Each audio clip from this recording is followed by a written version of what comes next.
ITI ઘોઘામાં આપનું સ્વાગત છે. આઈટીઆઈ ઘોઘાના મોડેલ કોમ્પિટિશનમાં ઇલેક્ટ્રિશિયન ટ્રેડમાં આજે મારા સ્ટુડન્ટો છે એ પાવર મેપ ગુજરાત લઈને આવ્યા. એમાં શર્મા રાહુલ અને ગોહિલ ગૌતમ પાવર મેપ ગુજરાતનું કઈ રીતે કામ કરે છે તે સમજાવશે. શર્મા રાહુલ. આ જેટલા મેપ પર લેમ્પ લગાવવામાં આવેલા છે એનું ઇન્ડિકેશન છે, જેને તમને ખબર ન મળે તો તમે એની જોઈને પણ જાણી શકો છો કે શેનું લાઈન વેલ્યુ છે અને શેનું સબસ્ટેશન છે. આ 400 kV સબસ્ટેશન છે, જેટલા લાલ લેમ્પમાં લાલ એલઈડી તરીકે તમને દેખાડવામાં આવે છે. આની લાઈન વેલ્યુ છે 400 kV.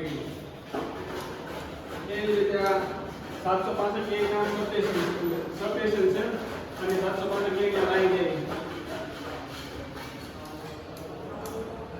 એ જ રીતે 500 kV ના હાઈ વોલ્ટેજ ડાયરેક્ટ કરંટની લાઈન ટાટા એમબી માંથી ગયેલ છે, જે આમાં દર્શાવવામાં આવેલ છે.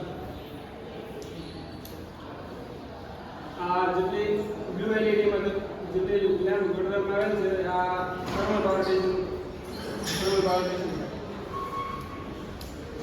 આ હાઇડ્રો પાવર સ્ટેશન ગુજરાતમાં 3 જગ્યાએ આવેલ છે, કડાણામાં, એક સરદાર સરોવરમાં અને એક ઉકાઈમાં.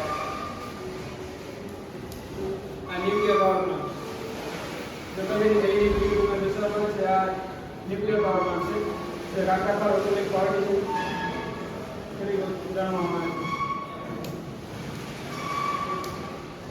આ વીજ પંપ છે, પંપથી ઉર્જા ઉત્પન્ન કરવામાં આવે છે.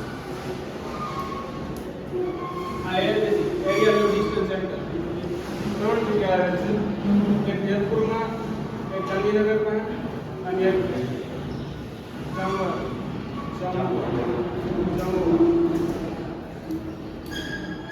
આ એજન્સી સ્ટેટ લોજિસ્ટિક સેન્ટર પાસે આવે છે. આ